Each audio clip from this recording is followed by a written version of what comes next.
Hello everyone. Welcome to Boring History Channel.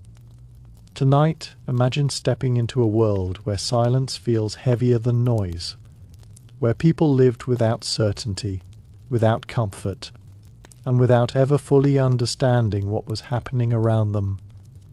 A place where even the smallest moments carried an unsettling edge, and yet it was all completely normal. As you listen, you may begin to notice just how different and strangely familiar this world feels. So dim the lights, relax, and let your mind slowly drift into the quiet, eerie rhythm of medieval life. A world that never truly felt at ease.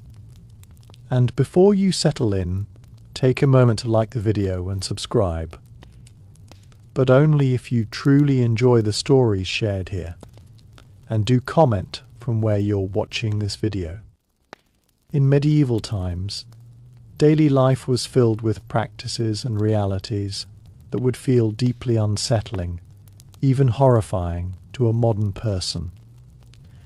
Yet to those who lived through it, these things were simply part of existence. One of the most disturbing aspects was the lack of understanding of hygiene and disease. People rarely bathed, believing that water could open pores and allow illness to enter the body. So the streets of towns and cities were filled with the smell of waste, sweat, and decay. Chamber pots were emptied directly out of windows, often with little warning, splashing onto the streets below where people walked, traded, and socialized. Animals roamed freely, mixing their waste with human filth, creating breeding grounds for disease. The concept of germs was unknown, so even physicians moved from patient to patient without washing their hands, sometimes wearing blood-stained clothes as a sign of experience rather than danger. Medical practices themselves were equally terrifying. Treatments were based on superstition and ancient theories rather than science. Bloodletting was common, where doctors would cut a patient or use leeches to drain blood, believing it would balance the body's humours. Surgery, when attempted, was done without anesthesia, meaning patients were fully conscious, while limbs were amputated or wounds were cauterized with hot irons. Pain was seen as unavoidable, even necessary, and survival often depended more on luck than skill. Dentistry was crude, with barbers often doubling as surgeons, pulling teeth in public spaces using tools that were hardly clean. Punishments and justice systems also contributed to the eerie normalcy of brutality. Public executions were treated as entertainment, drawing crowds who would gather to watch hangings, beheadings, or even more gruesome methods like drawing and quartering. Torture was an accepted method of extracting confessions, with devices designed specifically to inflict prolonged suffering. People believed that harsh punishment maintained order, and the sight of suffering was not hidden, but displayed openly as a warning to others. Death itself was ever present, and people lived with a familiarity that would be unsettling today. High mortality rates meant that families often lost multiple children, and it was common to live alongside the dead in ways that now seem disturbing. Bodies were sometimes buried in shallow graves or in overcrowded churchyards, leading to the smell of decay lingering in populated areas. In times of plague, mass graves were dug, and the dead were piled together with little ceremony.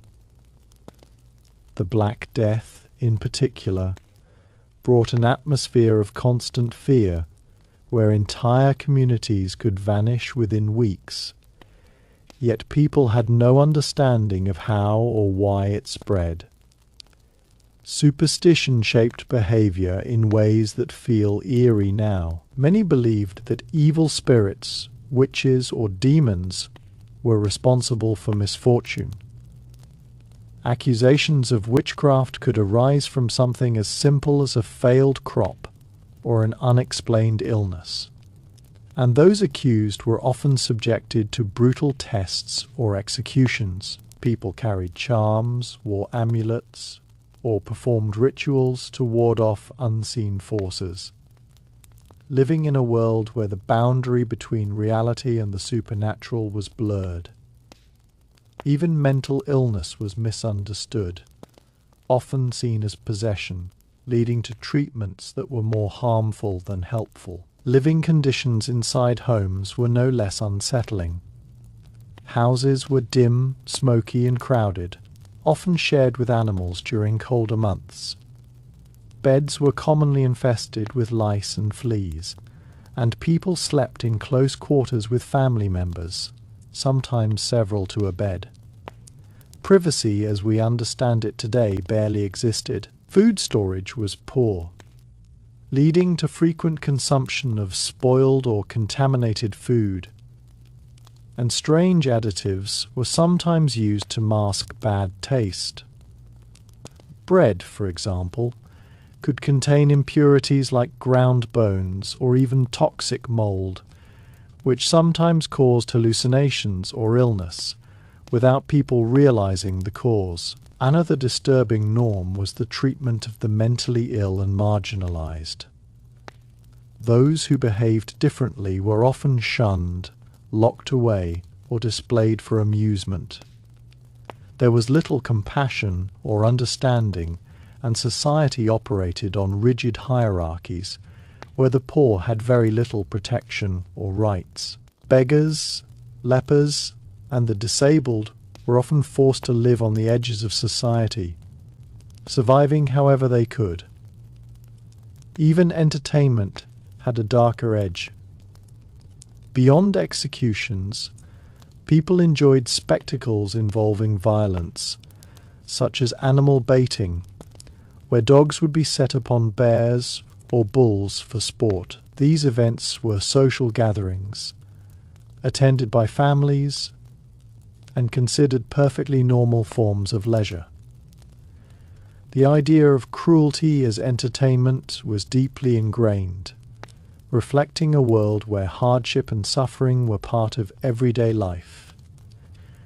Religious practices, while central to life, also contributed to the atmosphere of fear and control. The belief in eternal damnation was strong, and people were constantly reminded of the consequences of sin. Graphic depictions of hell, demons, and suffering were common in churches, reinforcing a sense of dread. Confession and penance were not just spiritual acts, but often tied to public shame or punishment, making religion both a source of comfort and anxiety. Travel and lodging brought their own unsettling realities.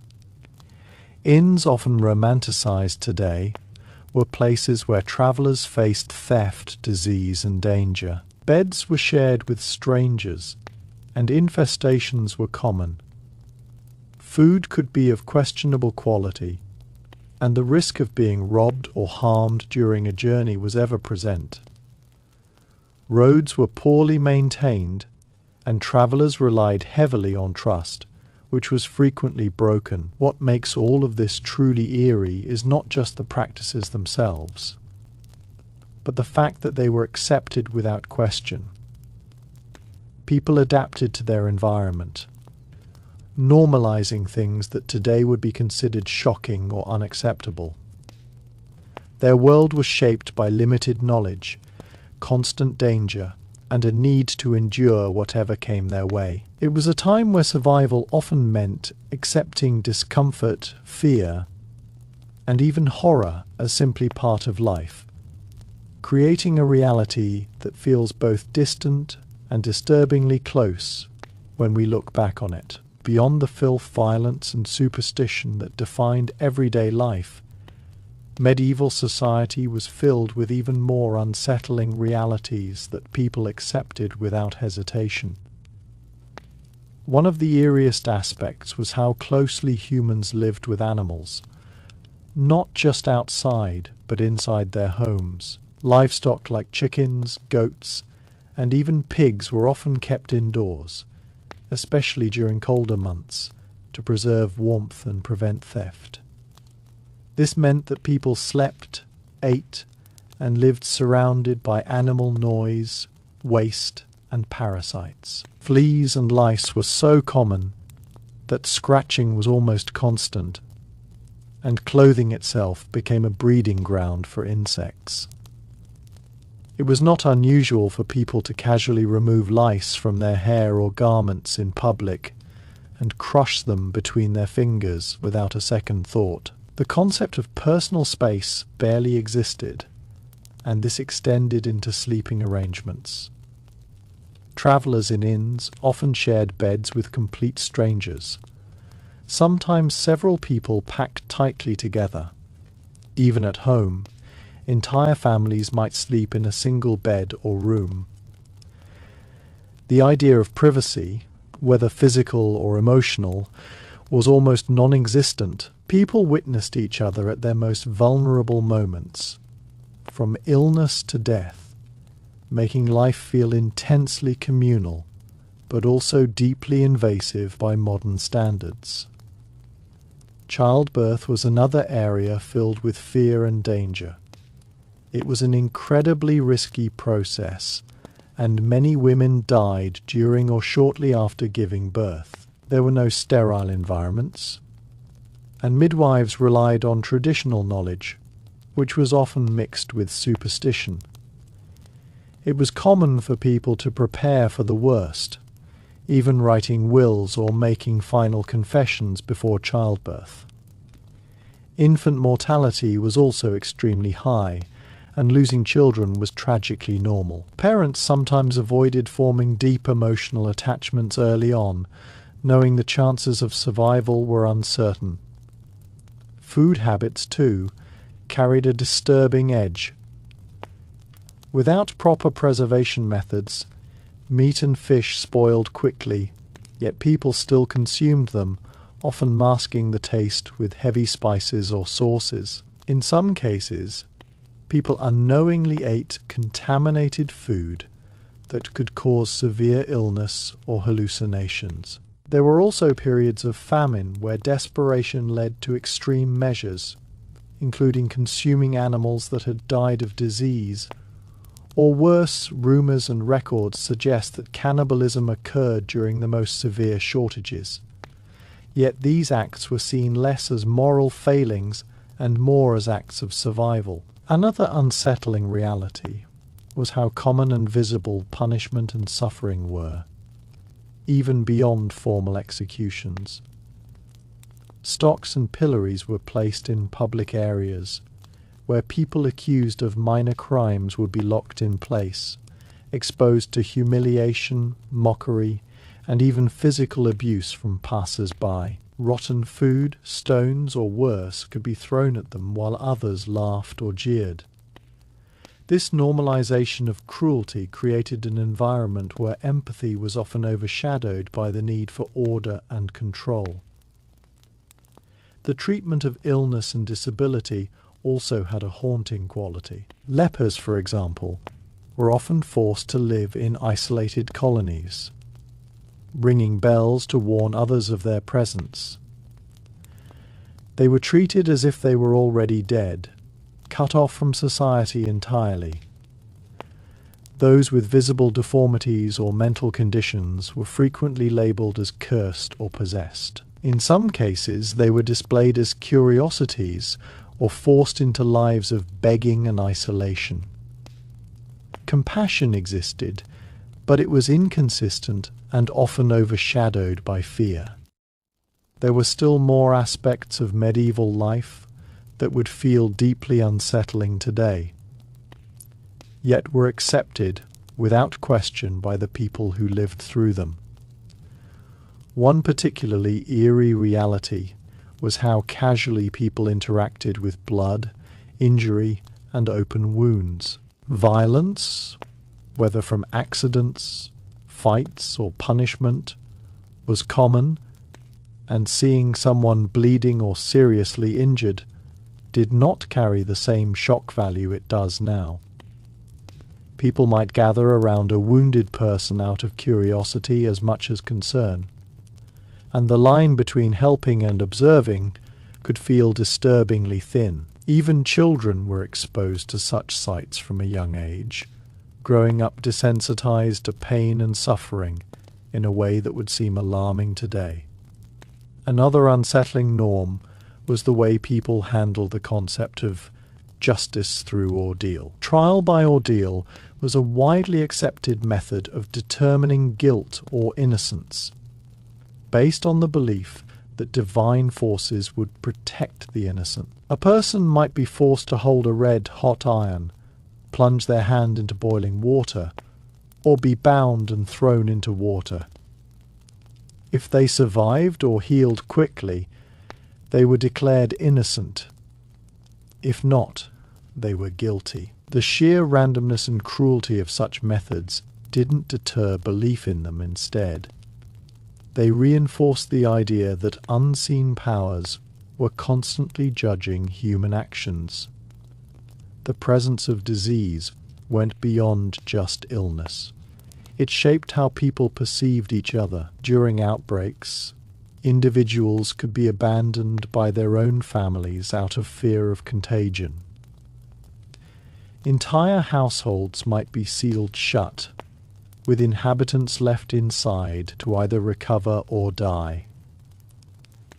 In some places, marks were placed on doors to indicate infection, turning homes into visible symbols of danger. The fear of disease was so intense that it could override basic human compassion, creating an atmosphere where isolation and suspicion were normal responses.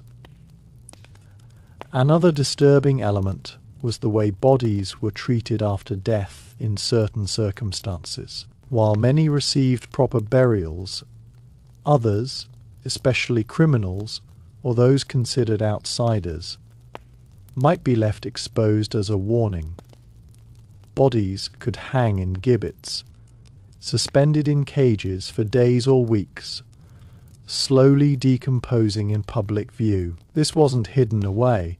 It was deliberately displayed along roads or near towns as a reminder of consequences. The sight and smell of decaying human remains became an accepted part of the landscape. The medieval relationship with animals could also feel unsettling in unexpected ways. While animals were essential for survival, they were often treated with a mix of practicality and cruelty. Hunting was not just for food, but also for sport, sometimes involving prolonged suffering of the animal. At the same time, certain animals were viewed with deep suspicion or fear, believed to be associated with witchcraft or evil forces. Cats, for example, were sometimes killed during periods of superstition, which ironically may have worsened problems, like rat infestations and disease spread. Daily labor conditions added another layer of harshness. Many people worked from dawn until dusk in physically demanding roles, with little rest or protection. Injuries were common, and there was no concept of workplace safety. If someone was injured badly enough to no longer work, they often had no support system to rely on. Survival depended heavily on one's ability to keep going, even in pain or poor health. This created a reality where people pushed their bodies beyond limits that would be considered unacceptable today. Even the way people understood identity and individuality was different in a way that can feel eerie. Personal records were minimal, and many people lived and died without leaving behind any documented trace of their existence. Names could change based on occupation or location, and there was little sense of personal legacy for the average person. Life was more about fitting into a role within the community than expressing individuality, which can feel strangely impersonal from a modern perspective. Another unsettling practice involved relics and the treatment of religious objects. People deeply believed in the power of relics, bones, hair, or belongings of saints. And these were often displayed, touched, or even carried into battle for protection. In some cases, relics were fragmented and distributed, meaning that human remains were handled and revered in ways that blur the line between respect and something more macabre. Pilgrimages to see these relics were common, with people travelling long distances in hopes of healing or divine favour. Mental health, as we understand it today, was almost entirely unrecognised. People experiencing anxiety, depression, or other conditions had no framework to explain what they were going through. Their behaviour might be interpreted as moral failure, spiritual weakness, or possession. Treatments could involve isolation, prayer, or even physical punishment. The lack of understanding meant that many suffered in silence or were subjected to responses that only worsened their condition. Weather and natural disasters also carried an eerie weight because of how they were interpreted. A storm, drought, or flood was not just a natural event. It was often seen as a sign of divine anger or cosmic imbalance. This belief could lead to fear-driven actions, including blaming individuals or groups for causing such events. Communities might turn against one another, searching for someone to hold responsible for forces they couldn't control or understand. Another chilling aspect was the unpredictability of safety, especially at night. With no organized policing system as we know it today, protection was limited. Fires could break out and spread rapidly through wooden structures, sometimes destroying entire towns overnight. There were no emergency services to respond quickly, so people relied on neighbours and luck. The constant risk of sudden disaster created a background tension that never fully disappeared. Even something as simple as aging carried a different, more unsettling reality. Reaching old age was less common, and those who did often faced physical decline without any form of modern care. Conditions like arthritis, vision loss, or hearing impairment could make daily life extremely difficult. Yet, there were no assistive technologies or structured support systems, meaning that aging individuals either relied on family or struggled to survive on their own.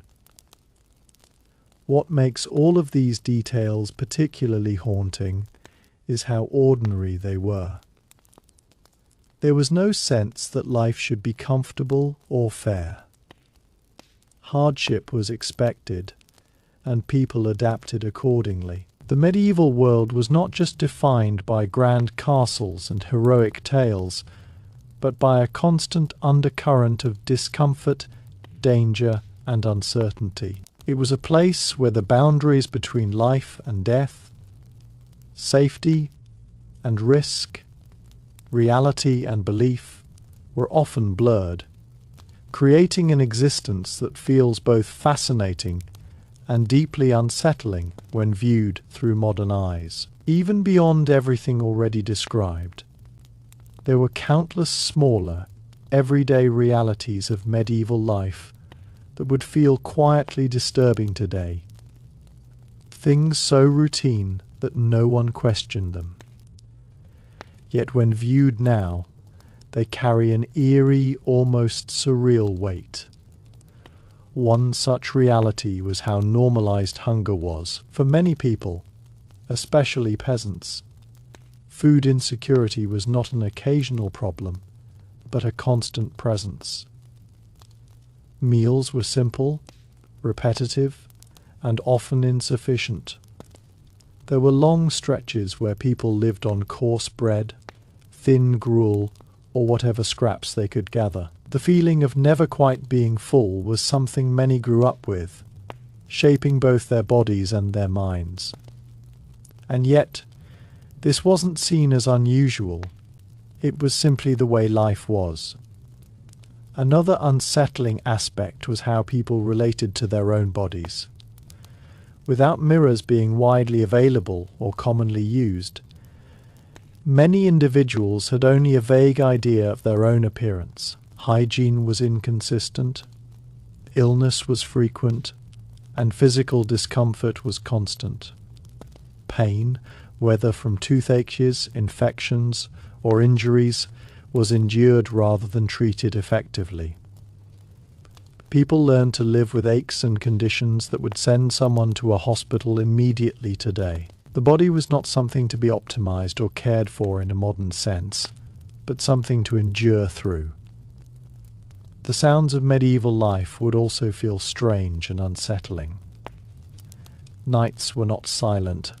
They were filled with coughing, animals moving, distant cries, and sometimes the unsettling echoes of people shouting or fighting. In towns, the absence of modern lighting meant that darkness was deep and consuming, broken only by flickering firelight.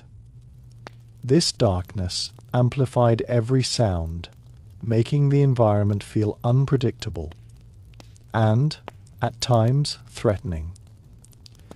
Sleep itself was often interrupted, not just by noise, but by discomfort, insects, or the need to tend to animals or fires. Another eerie norm was the casual acceptance of fire, as both a necessity and a constant threat. Open flames were used for cooking, heating, and lighting, often inside wooden structures packed closely together.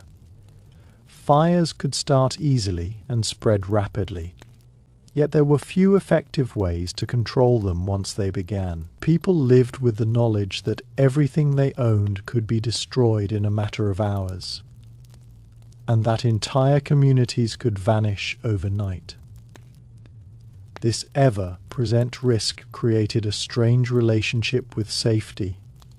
People were cautious, but also resigned to the possibility of sudden loss. Clothing, too, carried its own unsettling elements. Garments were worn repeatedly without washing, absorbing sweat, dirt, and odors over time. Layers were reused across seasons, and for many, new clothes were rare. The feeling of constantly wearing the same unclean fabric against the skin was normal. Insects often lived within these layers. Even deeper into the fabric of medieval life, there were countless quiet, almost invisible details that would feel deeply unsettling today, not because they were dramatic, but because they were constant. One such reality was the way silence and darkness shaped the human mind. Nights were not just dark. They were overwhelmingly black, especially in rural areas where there was no artificial lighting at all. Once the fire dimmed or candles burned out, people were left in complete darkness, unable to see even their own hands. This created a heightened sense of awareness, where every small sound, a creak of wood, a distant howl, the movement of someone nearby, could feel amplified and threatening. Sleep itself was often fragmented, with people waking multiple times during the night, sometimes sitting awake in darkness with nothing but their thoughts and fears. Another eerie norm was how people coexisted with constant uncertainty about health. Minor injuries could turn deadly within days. A simple cut while working in the fields might become infected, swelling and darkening without any effective treatment. Fevers could come suddenly and take a person just as quickly. There was no clear boundary between being healthy and being fatally ill. Life could shift from normal to critical in a matter of hours. This unpredictability created a quiet tension where even ordinary activities carried hidden risks. The sense of smell in medieval life would also feel overwhelming and disturbing today. Without sanitation systems, waste accumulated in streets, near homes, and around marketplaces. The air was thick with a mixture of odors: rotting food, animal waste, unwashed bodies, smoke from fires, and the occasional scent of decay from nearby burial grounds. People grew accustomed to these smells, to the point where they no longer reacted strongly to them. Instead of eliminating odors, they adapted, using herbs or flowers to mask them, creating an environment where unpleasant scents were layered rather than removed. Another unsettling element was how people dealt with injuries and deformities over time. Without access to proper medical care, many individuals lived with visible scars, untreated fractures that healed incorrectly, or long-term disabilities caused by accidents or illness. It was common to see people limping, missing teeth, or bearing marks of past injuries. These were not rare occurrences. They were part of the visual landscape of everyday life. The human body, marked by survival, told stories that were often painful and incomplete. The relationship between humans and the natural environment also carried an eerie unpredictability. Forests, for example, were not just scenic places, but sources of fear. They were vast, dark, and largely unexplored, filled with unknown dangers, wild animals, bandits, or simply the risk of getting lost. Many people avoided traveling through forests alone, especially at dusk or night, as these places were often associated with danger and superstition. The idea of something unseen watching from the shadows was not just imagination. It was a genuine fear rooted in experience. Another disturbing norm was how quickly communities could turn against individuals. Social cohesion was strong, but it was also fragile. If someone was suspected of wrongdoing, disease, or even just being different, they could become isolated almost instantly.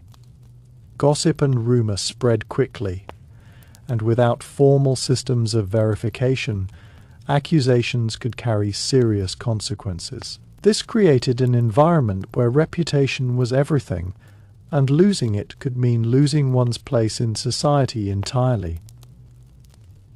Even the way people experienced sound and communication was different in a way that can feel eerie. Without modern noise pollution, certain sounds carried over long distances: the ringing of bells, the clatter of hooves, or the distant murmur of voices.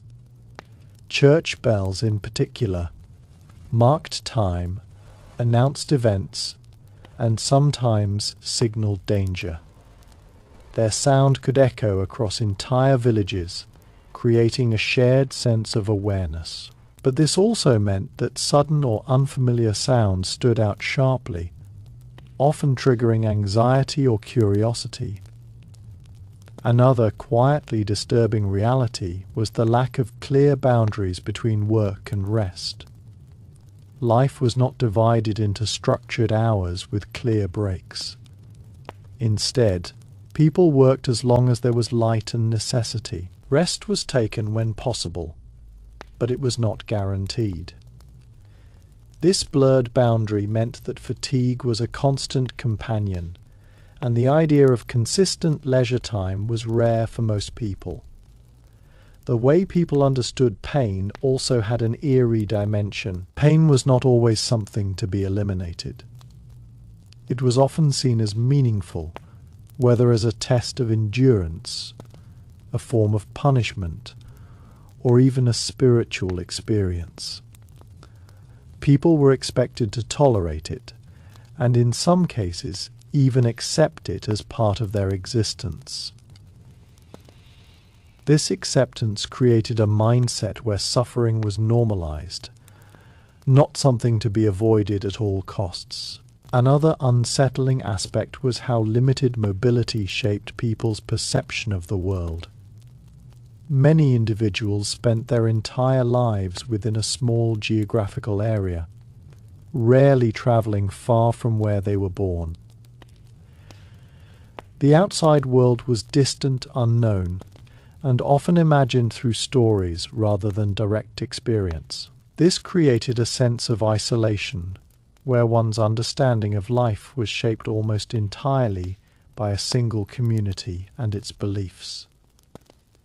Even aging carried subtle eeriness in how it was perceived.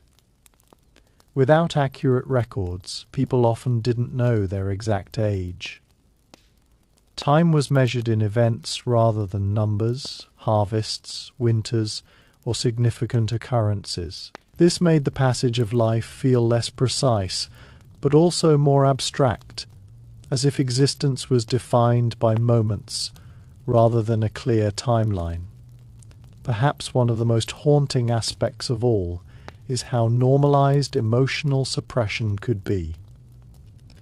With so much hardship, people often learn to endure rather than express. Grief, fear, and anxiety were part of life, but there was limited space to process them in the way we understand today. Loss was frequent, yet life had to continue. This created a quiet resilience, but also a kind of emotional heaviness that lingered beneath the surface. All of these details, subtle, constant, and deeply ingrained, paint a picture of a world that was not just physically harsh, but psychologically intense.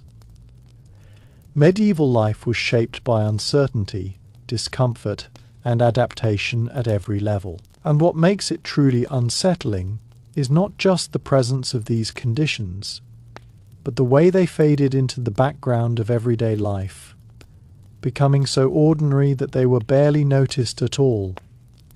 Even further beneath the surface of medieval life were details so ordinary that they rarely made it into records, yet they shaped how people experienced reality in ways that feel deeply unsettling now. One of the most eerie aspects was how people lived with constant background noise from their own bodies and others.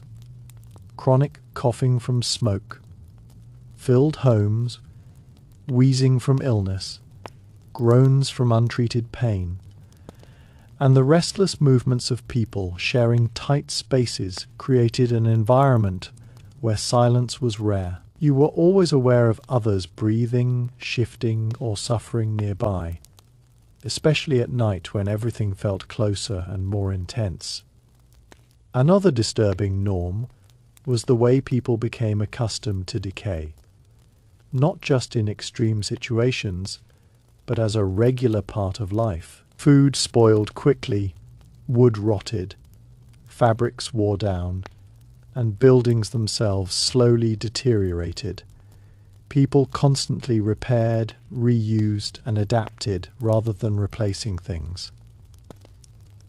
The sense that everything was gradually breaking down was ever present, creating an atmosphere where permanence was almost an illusion. Nothing stayed new or clean for long, and this slow decay became part of the visual and emotional landscape.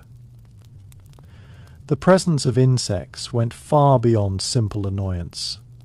Flies gathered around food, wounds, and waste, becoming an unavoidable part of daily life. In warmer seasons especially, they were everywhere, landing on faces, crawling over surfaces, and buzzing constantly. People ate while swatting them away, often without much success. This constant intrusion blurred the line between cleanliness and contamination in a way that would feel extremely uncomfortable today. Another eerie detail was how people adapted to limited vision at night. Without artificial lighting, once darkness fell, most activities stopped or became extremely difficult. People memorized the layout of their homes and surroundings to move in near total darkness. Shadows played tricks on the eyes, and shapes could easily be mistaken for something else. This made nighttime not just inconvenient, but psychologically unsettling, as the boundary between imagination and reality could feel thin. The idea of personal ownership also carried a different, sometimes unsettling tone. Many possessions were shared within families or communities, and losing something could mean it was gone forever. There was no easy replacement for most items, so people developed a deep attachment to even the simplest objects. At the same time, theft was a real risk, and protecting what little one had was a constant concern.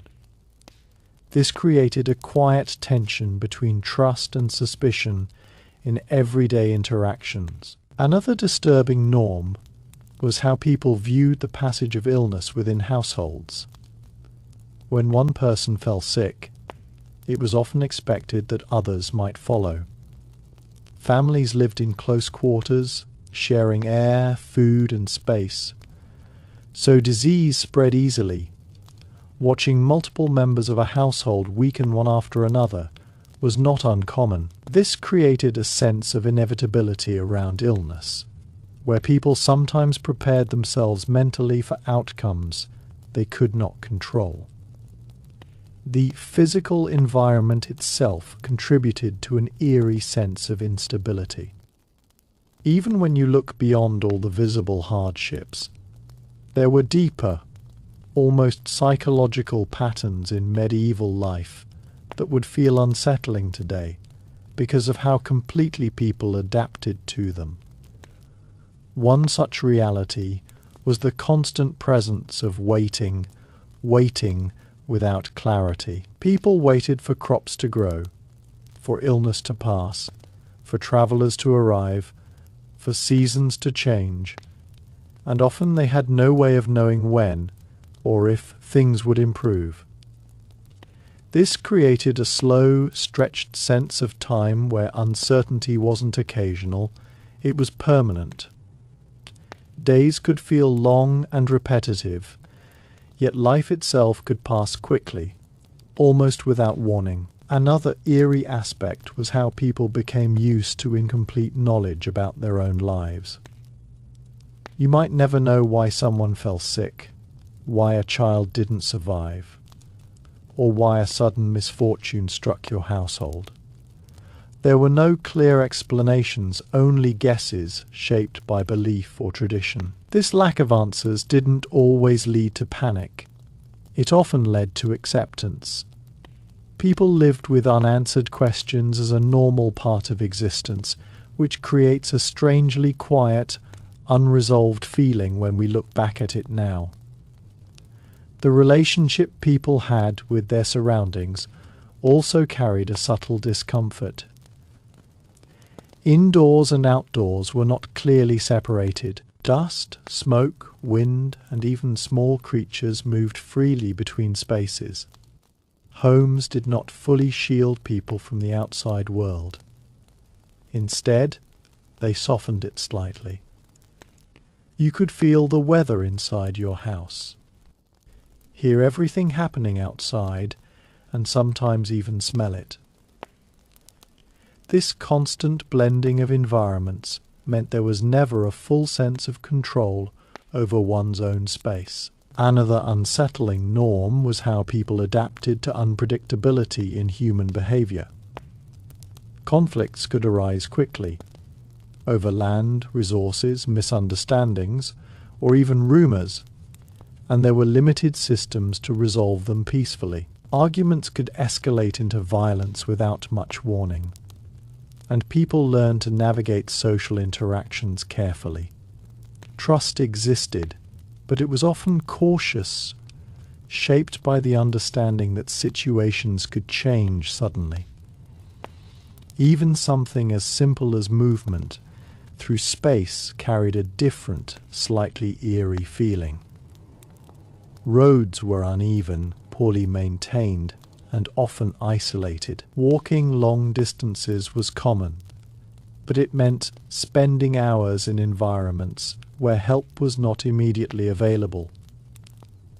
If something went wrong, an injury, getting lost, encountering a threat, there were few ways to respond quickly. This created a quiet vulnerability that accompanied even ordinary travel. The concept of comfort itself was very different. What we consider basic comforts: soft bedding, stable temperatures, clean water, were not guaranteed. Instead, comfort was relative. A slightly warmer space, a slightly better meal, or a brief moment of rest could feel significant. People didn't expect continuous ease. They recognized and valued small improvements within a generally difficult environment. This shift in expectation makes their daily life feel both resilient and unsettling at the same time. Another eerie detail was how people adjusted to repetition. Daily routines were often nearly identical: wake, work, eat, rest, repeat, with little variation. This repetitive structure provided stability, but it also created a sense of monotony that could feel almost timeless. Without frequent change or new stimuli, life could feel like a continuous loop, where one day blended seamlessly into the next. The way people experienced isolation is also worth noting. Even within communities, emotional isolation could exist. There were fewer outlets for personal expression, and social roles were clearly defined. People might carry thoughts, fears, or desires that they had no space to share openly. This internal silence, combined with external hardship, created a kind of quiet endurance that feels heavy when imagined today. Another unsettling norm was how people dealt with unpredictability in nature. Sudden changes in weather, unexpected animal behavior, or crop failures could disrupt life instantly. There were no forecasts or warnings, only observation and experience. This meant that people lived in a constant state of adjustment, reacting to changes rather than preparing for them in advance. Even light itself had a different presence. Firelight and candlelight flickered constantly, casting moving shadows that changed the appearance of familiar spaces. Rooms could look different from moment to moment, and faces could appear altered depending on the angle of light. This shifting visual environment added a subtle layer of unease, especially during quiet moments at night. Another deeply eerie aspect was how people related to memory in the past. Without photographs or recordings, memories existed only in the mind or through storytelling. Over time, details could change, fade, or become exaggerated. The past was not fixed. It was fluid, shaped by how it was remembered and retold. This created a sense of history that was less concrete and more subjective, almost like a collection of living stories rather than a stable record. The idea of control over life, environment, and future was also very different.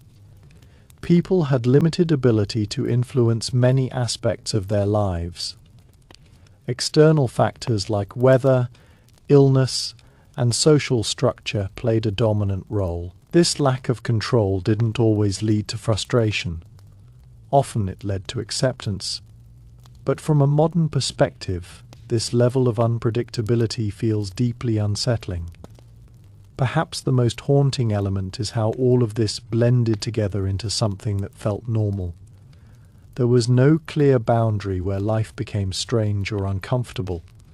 It simply was what it was. People adapted not just physically, but mentally. adjusting their expectations, beliefs, and emotions to fit their environment. And that is what makes medieval life feel so eerie when we explore it in depth.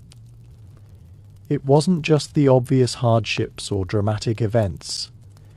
It was the quiet, constant realities beneath them. The slow passage of uncertain time, the blending of spaces, the acceptance of discomfort, and the adaptation to a world that offered few guarantees. It was a life lived in conditions that would feel deeply unsettling to us. Yet for them, it was simply the only version of normal they had ever known. Even beyond all of this, there were deeper, almost invisible patterns in medieval life that would feel unsettling not because of what people did, but because of what they simply accepted as unchangeable. One of the most eerie aspects was how uncertainty wasn't something that came and went. It was a constant background state. People rarely had full confidence in outcomes, whether it was a harvest, a journey, or even a person's health. There was always an underlying sense that things could shift suddenly. This created a mindset where stability was never fully trusted, and even good moments were experienced with a quiet awareness that they might not last. Another disturbing norm was how people related to silence. Not peaceful silence, but the kind filled with anticipation. In a world without constant noise from machines or devices, moments of stillness could feel heavy rather than calming. Sitting in a dimly lit space, hearing only faint sounds from outside or the crackle of a fire, people were left alone with their thoughts more often than we are today. Without distractions, the mind had more space to wander, which could amplify fears, memories, or worries in ways that feel intense from a modern perspective. The idea of personal identity also had an unsettling simplicity. Many people were defined almost entirely by their role: farmer, labourer, servant, craftsman, and there was little room to move beyond it. Your life path was largely set by birth, and the possibility of changing it was limited. This created a world where individuality existed, but within very narrow boundaries. People were known more for what they did than who they were, which can feel strangely impersonal now. Another eerie detail was how people adapted to unpredictability in relationships. Separation was common, through travel, conflict, illness, or death, and communication over distance was slow or non-existent. You might say goodbye to someone without knowing if you would ever see them again. There was no immediate way to check on loved ones, no reassurance beyond hope.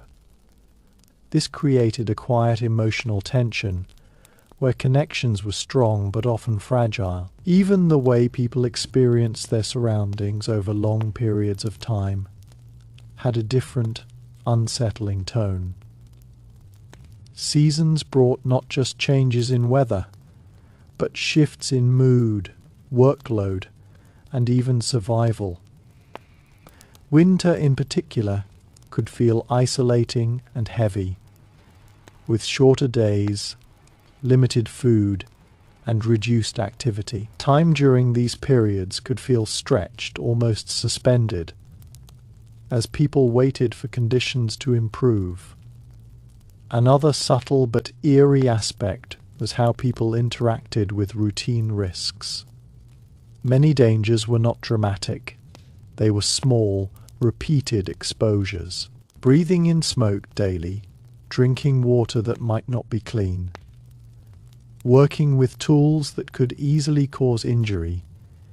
These were not seen as extraordinary risks, but simply part of life. Over time, people became accustomed to living with these hazards, even though they could have serious consequences.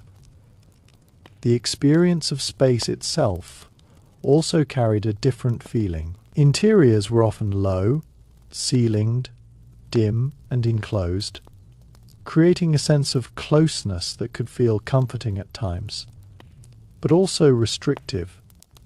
Outside, open spaces could feel vast and uncertain, especially in areas with little human presence. Moving between these environments meant constantly adjusting to different kinds of discomfort, cramped interiors or exposed exteriors.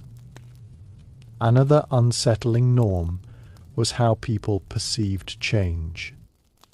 Even deeper still, there were aspects of medieval life that feel unsettling, not because they were dramatic or violent, but because they quietly shaped how people experienced reality itself.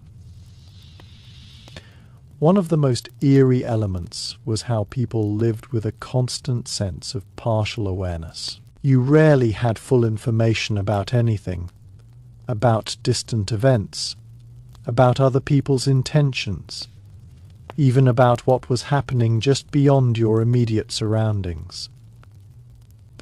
Vision was limited by darkness, knowledge was limited by communication, and understanding was limited by belief systems. This meant that much of life was lived in a kind of incomplete picture, where imagination filled in the gaps, sometimes accurately, but often not.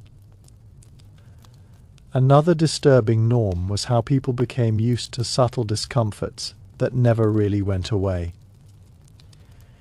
It wasn't just occasional hardship, it was continuous, low-level unease. Clothes that didn't quite fit right, air that was always slightly smoky, food that was never entirely fresh, sleep that was never fully restful.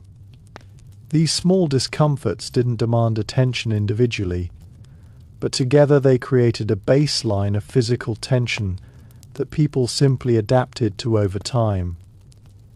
The way people experienced proximity to others also carried an eerie quality. Living so closely together meant that you were constantly aware of other people's presence, hearing them, smelling them, feeling the movement of shared spaces. There was very little separation between individuals. Privacy wasn't just rare, it was almost an unfamiliar concept. This closeness could create strong bonds, but it also meant that solitude as we understand it today was almost non-existent. Another unsettling aspect was how people related to uncertainty in other people. Without formal identification systems or reliable records, it was difficult to verify who someone really was. A traveller could claim to be anything: a merchant, a messenger, a pilgrim, and others had limited ways to confirm it. Trust was often based on instinct, reputation, or shared connections rather than proof. This created a world where identity itself could feel fluid and uncertain. Even the passage of a single day had a different, slightly eerie rhythm. Mornings began early, often before sunrise, and activities followed the light rather than a precise schedule. As the day faded, everything slowed, and darkness imposed a kind of natural boundary on activity. But within that structure, there was unpredictability. Tasks could take longer than expected, interruptions could shift plans, and there was always a sense that time was being felt rather than measured. Another quietly disturbing norm was how people adapted to a lack of control over their environment. You couldn't easily regulate temperature, lighting, or even noise. If it was cold, you endured it. If it was loud, you adapted. If it was uncomfortable, you adjusted your expectations rather than the environment itself. This created a mindset where external conditions shaped internal experience more strongly than they do today. The idea of safety in numbers also had an eerie side. Being part of a group provided protection, but it also meant that individuality could be suppressed. Decisions were often influenced by collective behavior, and going against the group could be risky. This dynamic created a balance between belonging and losing personal autonomy. Another subtle but unsettling detail was how people experienced unfamiliarity. Anything outside the ordinary, an unusual sound, a strange illness, a different-looking person, could stand out sharply. Without exposure to a wide range of experiences, the unfamiliar could feel more intense, sometimes even threatening. This heightened sensitivity to difference shaped how people reacted to change and novelty. Even the way people interacted with objects carried a different tone. Tools, furniture, and everyday items were often handmade, irregular, and unique. Nothing was perfectly uniform. This lack of standardization meant that every object had slight imperfections, creating an environment that felt less controlled and more organic, but also less predictable. Another eerie aspect was how people understood cause and effect. Without scientific explanations, connections between events were often interpreted in ways that don't align with modern understanding. A sequence of events might be seen as meaningful or intentional, even if it was coincidental. This created a worldview where patterns were perceived everywhere, sometimes leading to conclusions that shaped behavior in significant ways. The relationship between effort and outcome also had an unsettling unpredictability. Hard work did not always lead to success, and failure was not always due to lack of effort. Crops could fail despite careful planning, illness could strike without warning, and opportunities could disappear suddenly. This disconnect between action and result created a sense of instability that people learned to accept. Another quietly haunting element was how people adjusted to limitations in communication. Conversations were immediate and direct, but anything beyond that was slow and uncertain. Messages took time to travel, and responses took even longer. This meant that decisions were often made without full input, and misunderstandings could persist for extended periods. Even the concept of future had a different weight. Planning existed, but it was often short-term and flexible. Long-term certainty was rare, so people developed a mindset that balanced hope with realism. The future was something to prepare for, but not something to rely on. Perhaps the most unsettling aspect of all is how seamlessly all of this fit together. None of these conditions stood out individually as strange. They were simply parts of a larger system that people adapted to completely. Their thoughts, behaviors, and expectations evolved to match their environment so closely that what feels eerie to us felt ordinary to them. And that's what makes medieval life so endlessly haunting when explored layer by layer.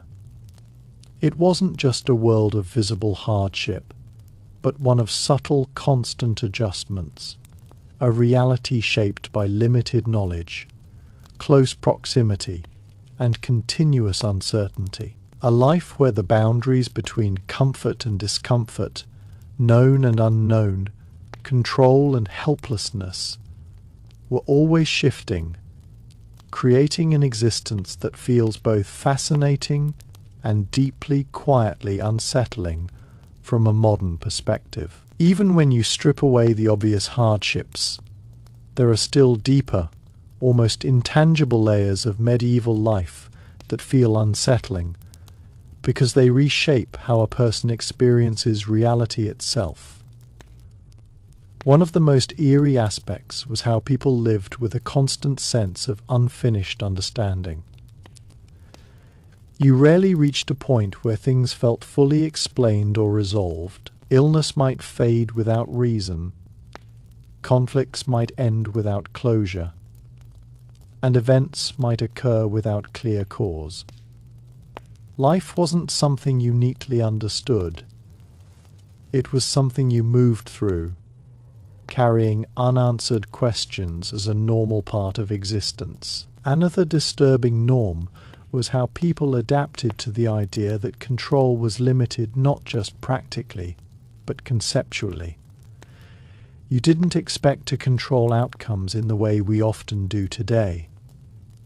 Instead, you adjusted your expectations to match whatever happened.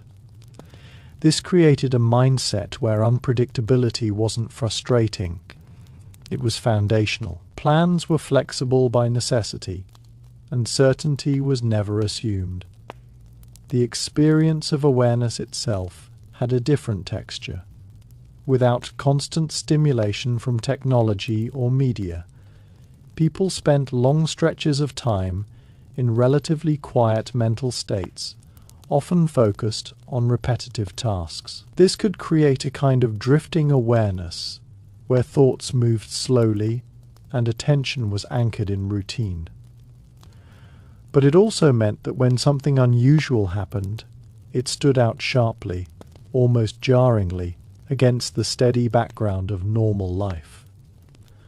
Another eerie detail was how people became used to gradual change rather than sudden improvement. Things didn't get better quickly.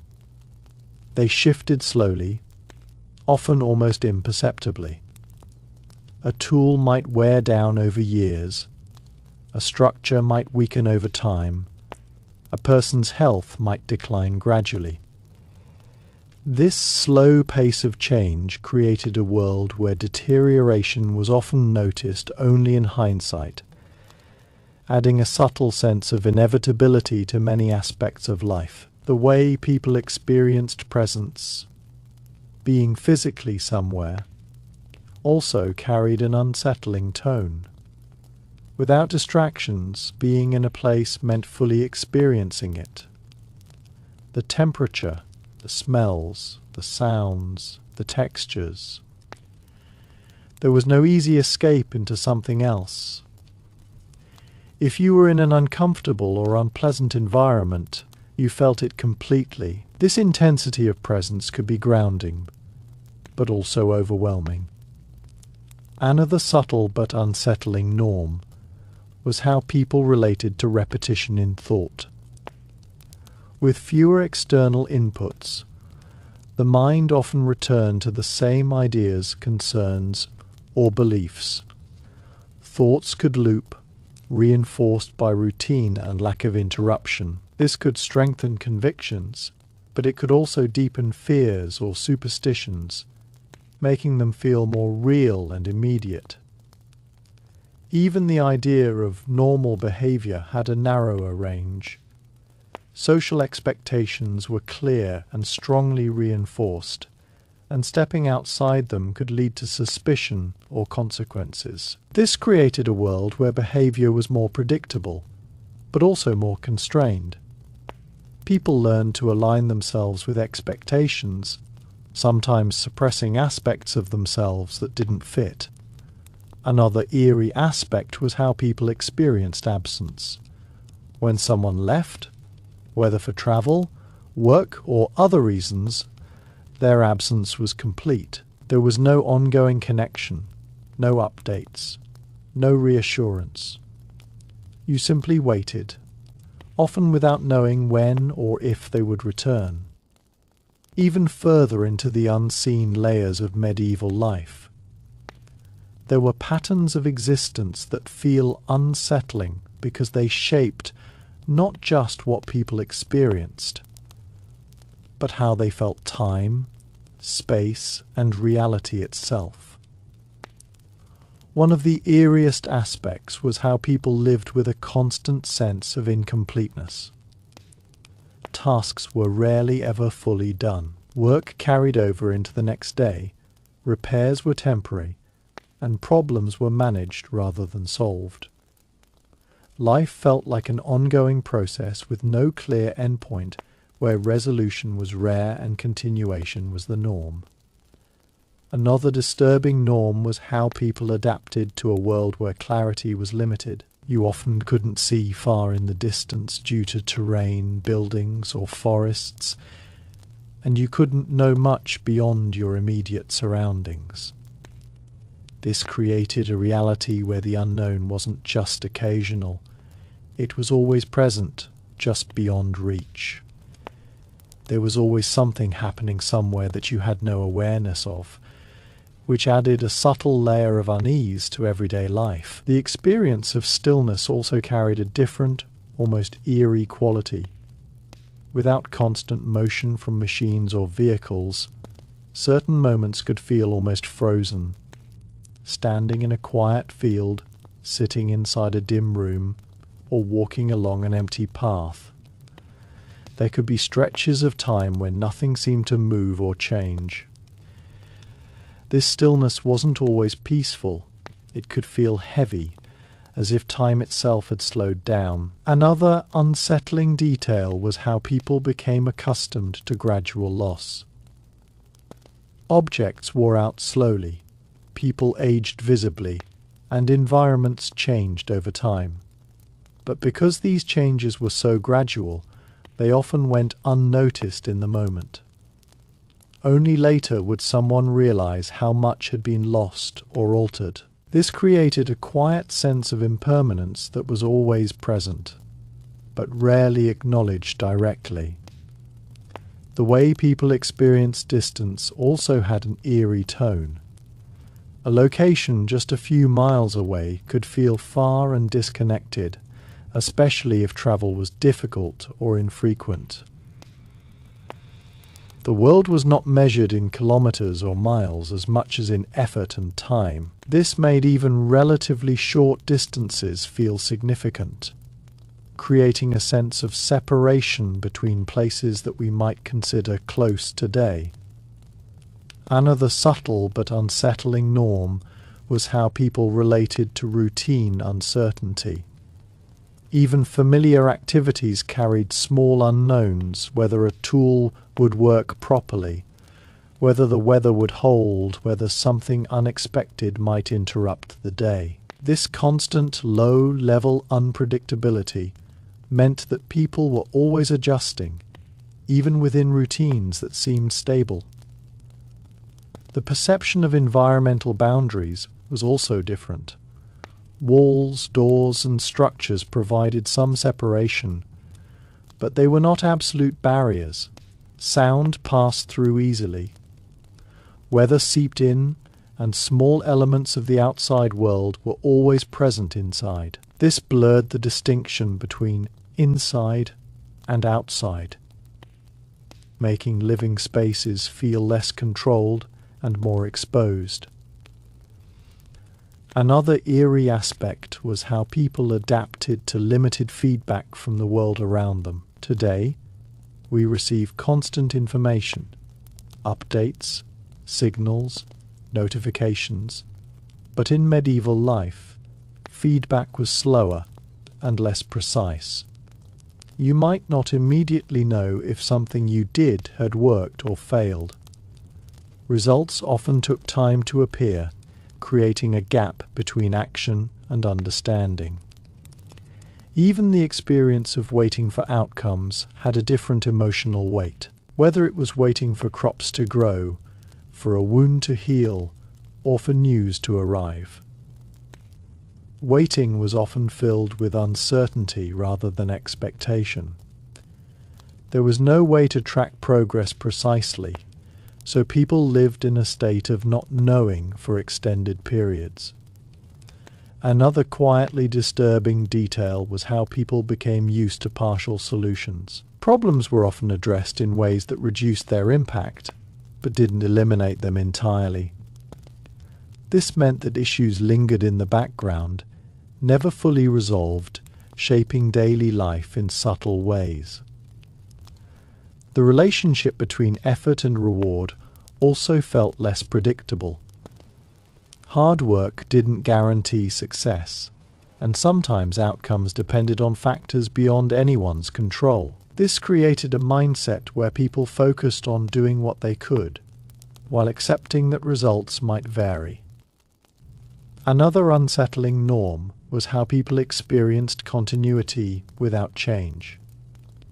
Days followed similar patterns, seasons repeated, and life moved in cycles. While this provided structure, it could also create a sense of being within time rather than moving forward through it. Progress was not always visible, and life could feel like a loop rather than a path. Even the concept of presence of others carried a different tone. Being around people didn't always mean interaction. It often meant simply sharing space. You might sit in silence with others, aware of their presence without engaging directly. This created a form of social closeness that was both comforting and slightly oppressive. Another eerie aspect was how people related to uncertainty in small details. You might not know exactly how long something would take, how far a journey really was, or what conditions you would encounter. This lack of precision meant that plans were flexible, but also that expectations were often unclear. Perhaps the most haunting element is how all of these factors combined to create a life that was constantly in motion, yet never fully resolved. There was always something unfinished, something unknown, something slightly uncertain, and yet this wasn't seen as unusual. It was simply how life worked. That is what makes medieval life feel so deeply and quietly unsettling when explored at this level.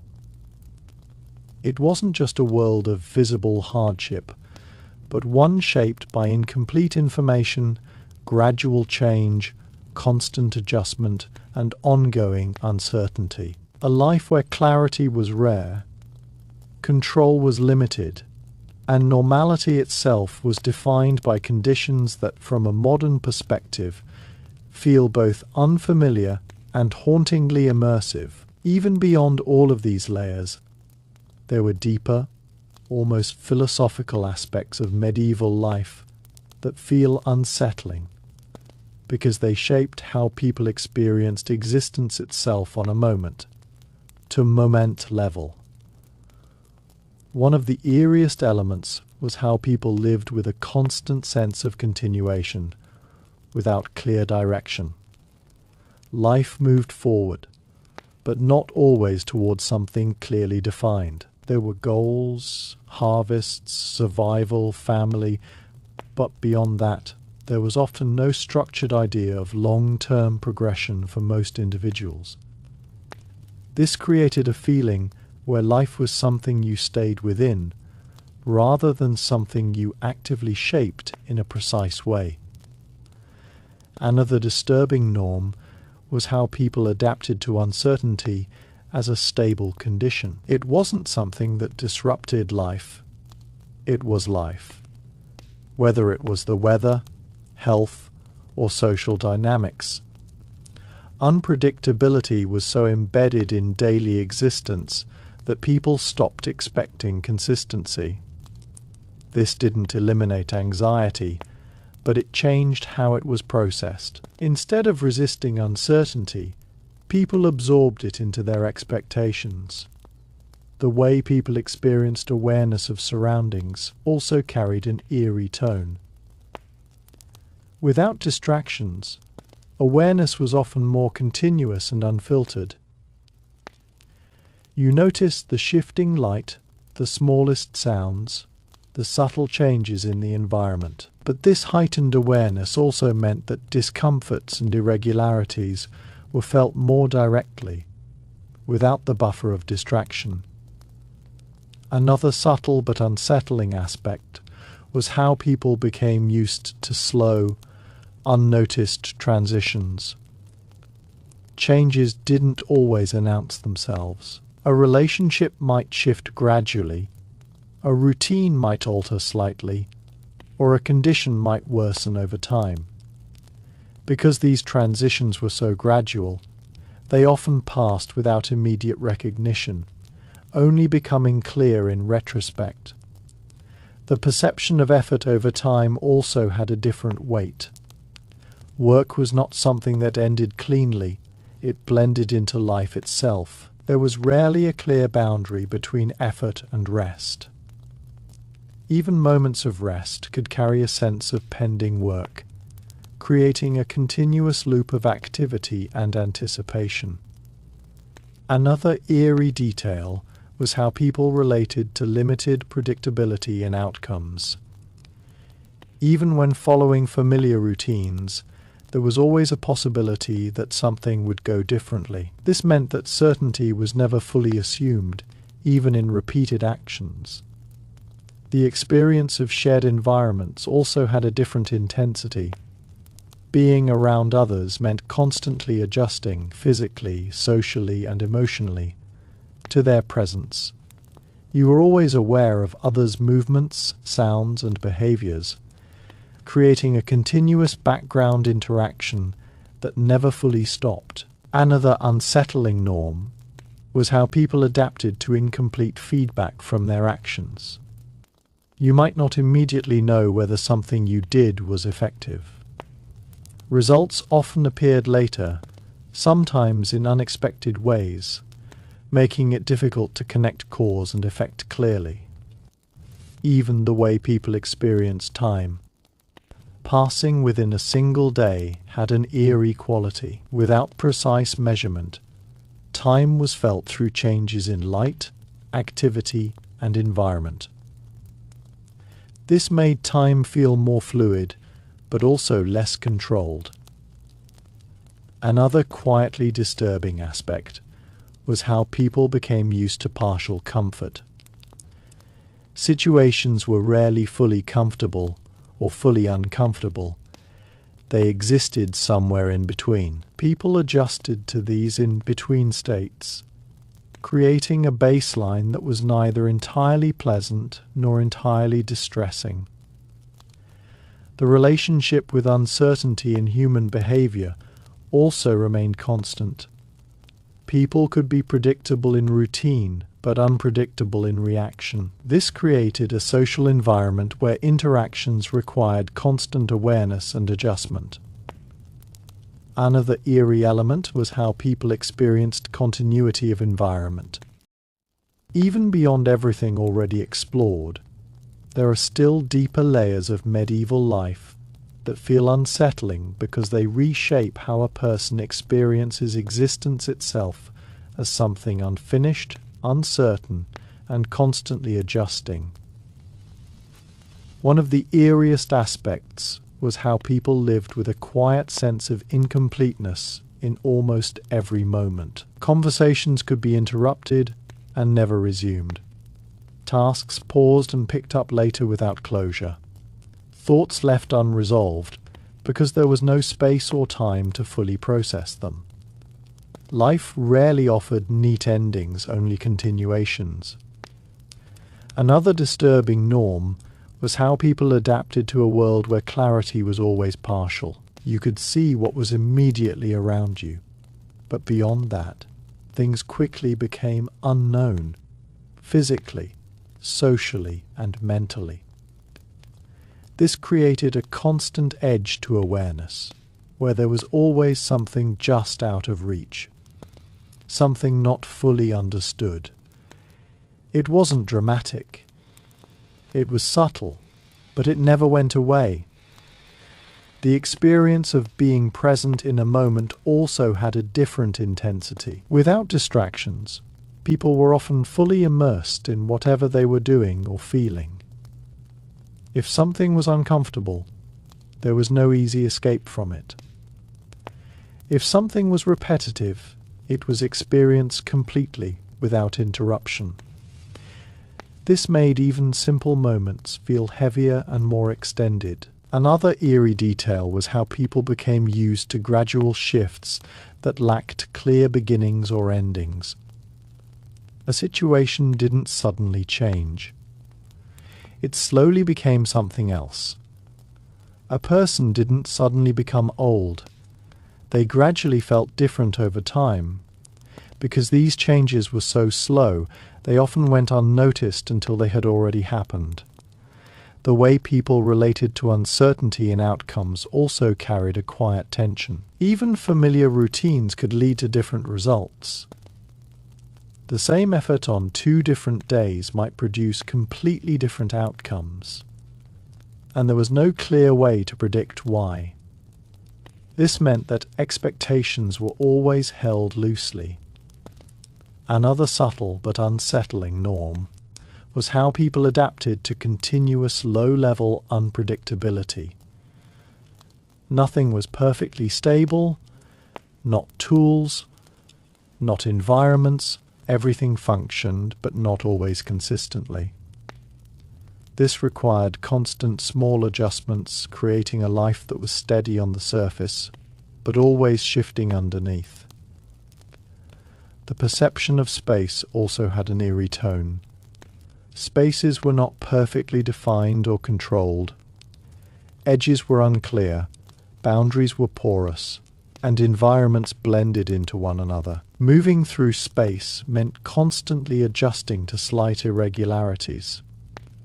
Uneven ground, shifting light, changing sounds. Another unsettling aspect was how people experienced repetition without clear progress. Days followed similar patterns, but not necessarily toward a larger visible goal. This created a sense of continuity, but also a subtle feeling of being within a cycle rather than moving forward. Even the idea of control over small details was limited. You couldn't always ensure that something would happen exactly as planned. Small variables, weather, materials, timing, could shift outcomes. This created a reality where precision was difficult to achieve. Another quietly disturbing detail was how people became used to partial solutions. Problems were often reduced rather than eliminated. This meant that issues lingered in the background, never fully disappearing. The relationship with time across longer periods also had an eerie quality. Time didn't always feel like it was moving towards something. It often felt like it was unfolding in cycles. Seasons repeated, routines returned, and life moved in patterns rather than straight lines. Another unsettling norm was how people adapted to incomplete understanding of cause and effect. Events happened, but their reasons were not always clear.